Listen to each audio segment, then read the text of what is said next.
It's Arkansas. We've all ended up behind a gravel truck without a top on it, and many times this leads to needing a replacement windshield. Here's a few tips you need to know. The best urethane used to hold new windshields has a 30-minute safe drive-away time.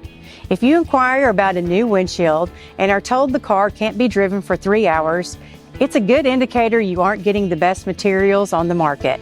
Believe it or not, upgraded features determine which windshield your car requires. Features like rain sensors, heated wiper park area, windshield third visor band, and shade band all determine which windshield is necessary for your vehicle. After a new windshield is installed, some of these features may require recalibration at a dealership like Whitney Buick GMC. Don't forget to leave the tape on for 24 hours and avoid car washes for 24 to 48 hours. For Auto Matters, I'm Penny Cobb Burkhalter.